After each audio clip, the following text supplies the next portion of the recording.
Namaskar. I think this is a historic day, at least in my life, that getting an opportunity to speak to IFS officers of two states dealing with the same problem and finding out a solution as well is something which we are going to speak on today. And it's very rare that and very rare and a historic moment also I will feel that two states are dealing with similar kind of a problem and are working towards it as well. Unlike any other states where there are problems and they are not finding out a solutions to it and just debating on TV screens, we have two officers here, IFS officers of 2022 batch, who are here with us to tell about why do we need to work on the program that they have started and what is the use of that program. We will discuss, this is going to be a very candid discussion. They are going to speak out their pain points and how as citizens we are going to help them out with whatever the movement they are trying to work around it.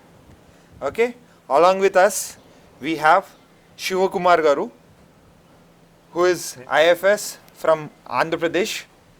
We have Sushant sir, who is IFS 2022 from the Telangana side. Thank you so much for joining us, sir. Thank you.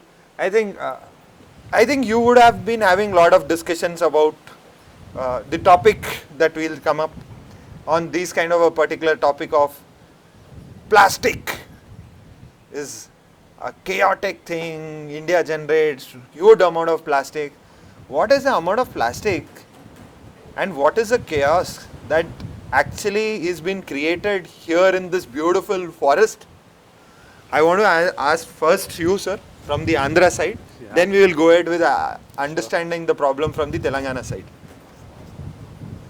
So currently, plastic is a huge menace, as we all know, like not just in Andhra Pradesh or Telangana, or not just in Amarabad Tiger Reserve and Nagarjuna Sagar Srisailam Tiger Reserve. It's a huge menace everywhere, wherever it is, irrespective of the place where it is.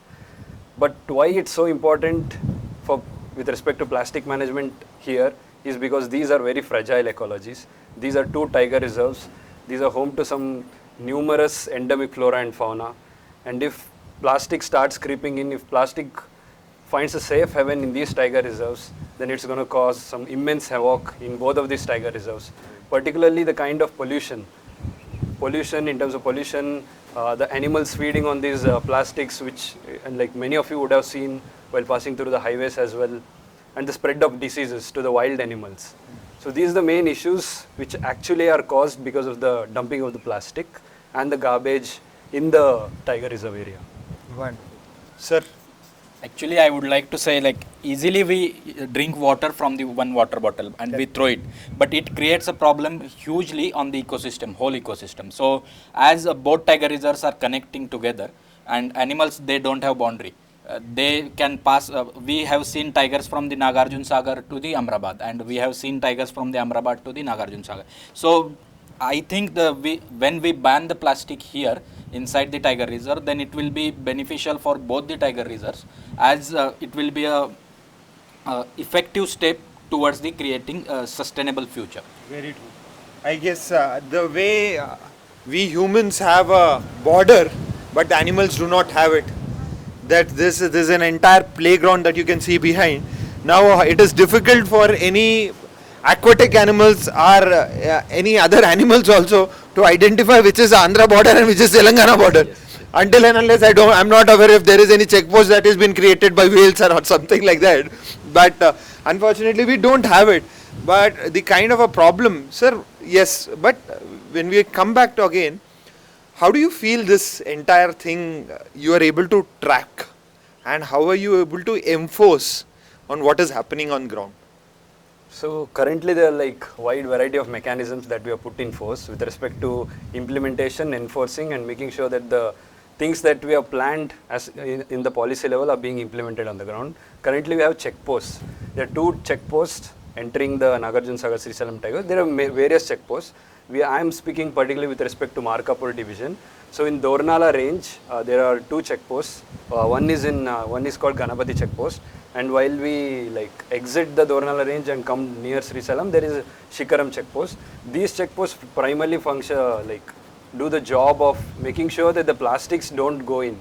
That's where we start the process. The first thing is not to let the plastics in. That's the first thing. The second thing would be like recycling them, collecting them, disposing them. That would be the second thing.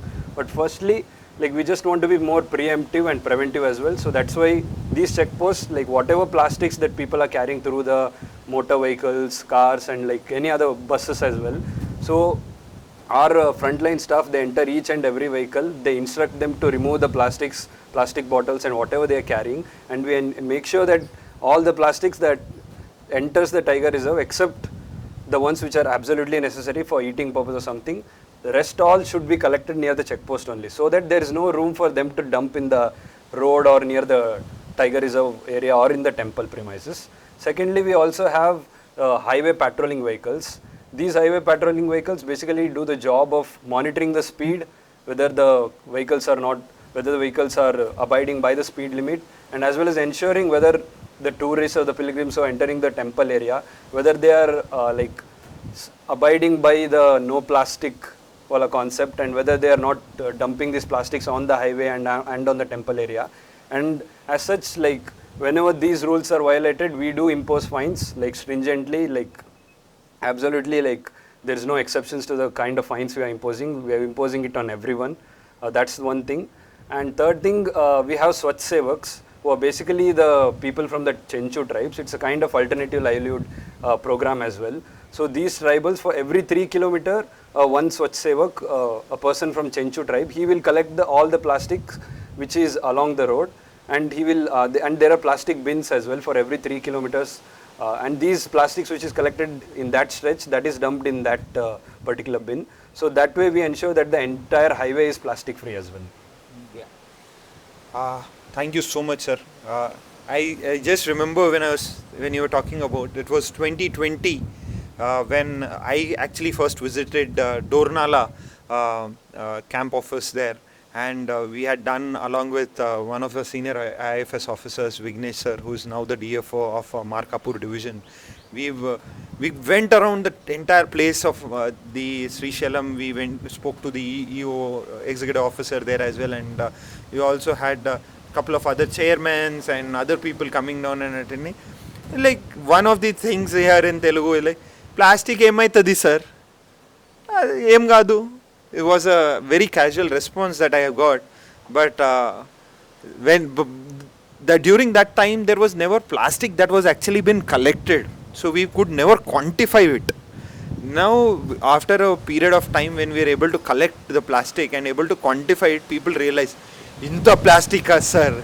That facial expression gives out the way what it is. But thank you so much for explaining us in details on how. Before I come down to you, sir, one question I wanted to ask.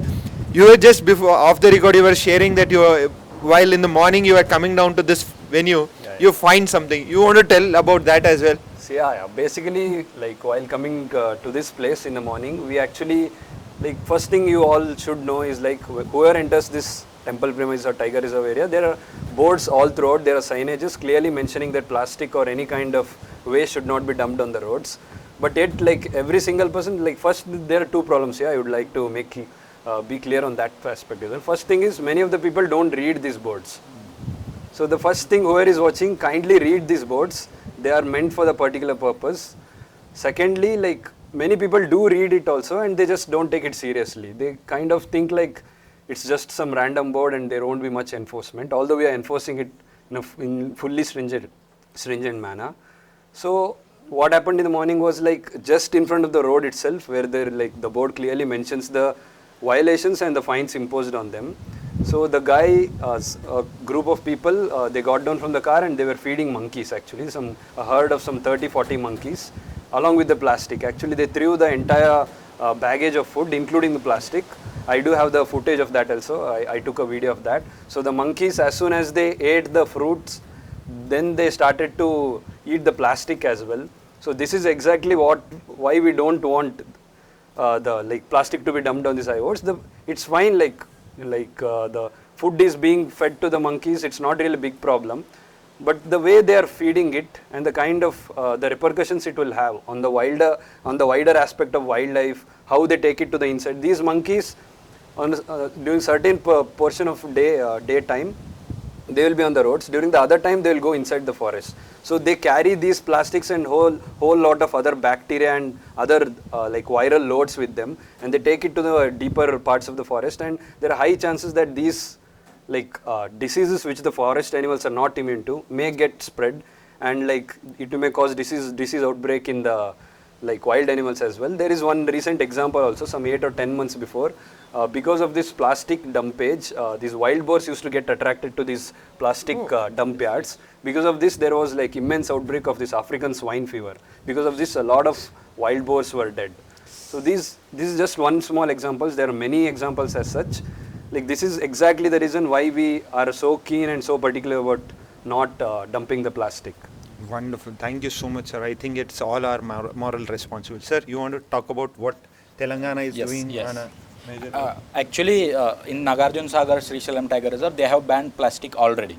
So we are banning plastic from the 1st of the July 2024. Wow. So for that, as an exemplar, we have taken Uma Maheshwari temple is there. So inside the Tiger Reserve in the Achampet range. So we are doing frisking of each vehicle which is going to the temple. We are removing all plastic, whatever their food material, PET bottles, we are removing it. Similar measures we will take on both the checkposts in the Domalpenta and in the Mananur.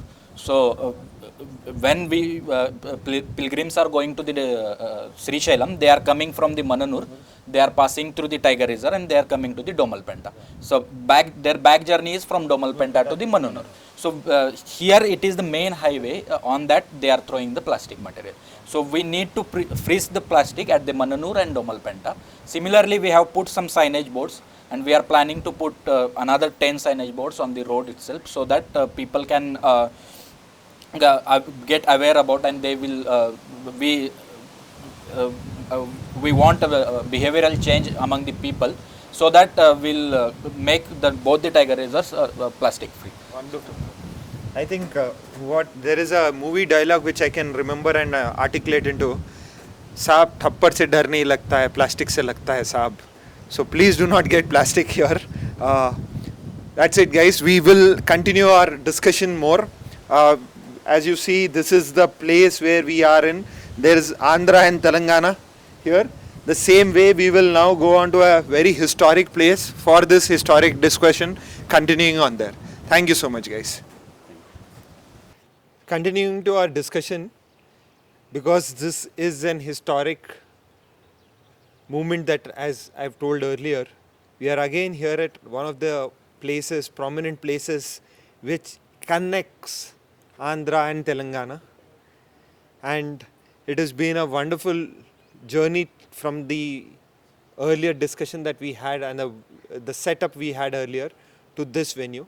So I think one of the critical aspects, we have spoke about the forest, but we have not spoke about the marine litter. So that is one of the key aspects that we are to come. That is the reason we are here on discussing on that. We are on the historic Nagarjuna Sagar Dam, where you'll have the catchment area. We are going to just take insights on how forest litter and marine litter is affecting the aquatic animals out here.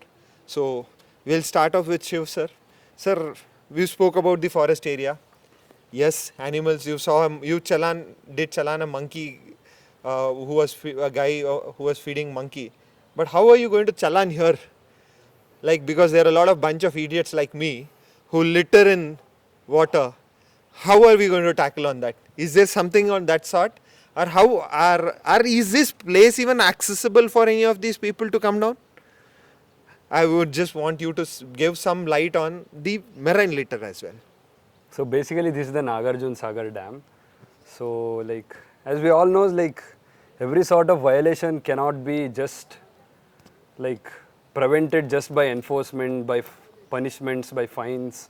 There has to be some sort of cooperation and support from the public as well. That's why we carry out these wide-ranging outreach programs where we make the people aware about the kind of negative impacts that their activities and their lifestyle choices have on the wildlife and the forest.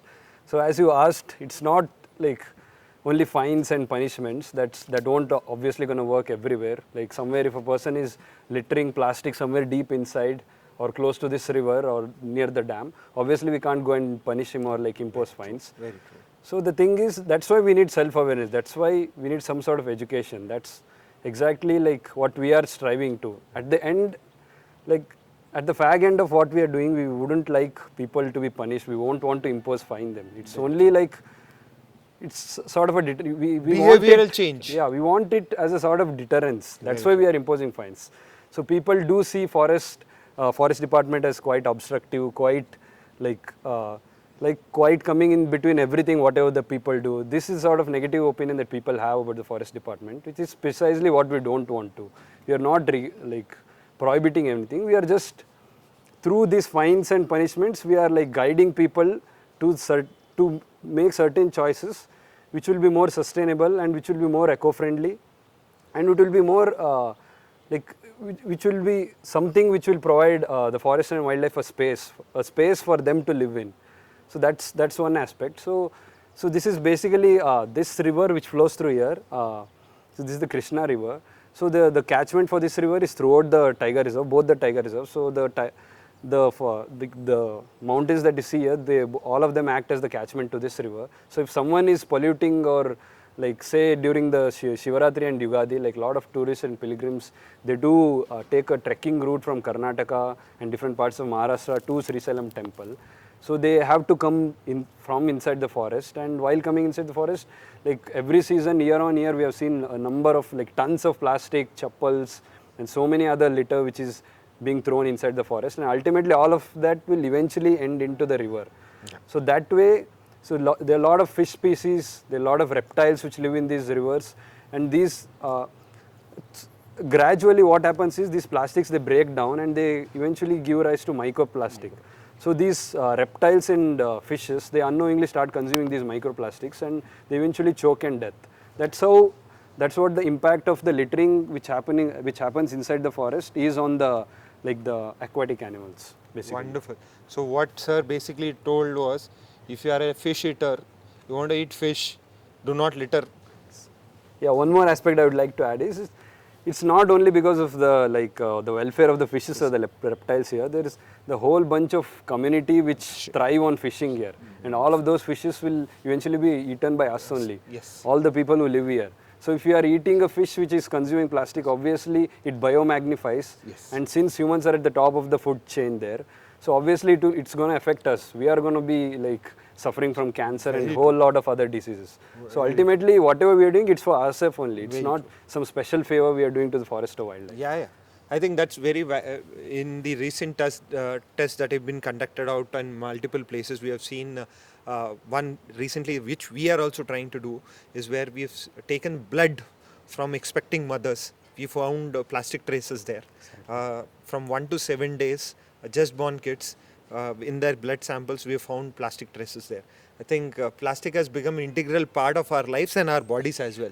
So that is one of the major reasons that we should stop littering to save the ecosystem that is going to help us in future. Sir, how you have seen this also, as sir has pointed out that they are definitely species that needs to be well protected as well.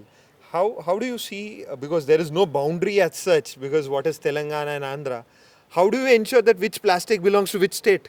And what are the steps that you take in terms of ensuring that doesn't happen? Is there any mechanism that is in place?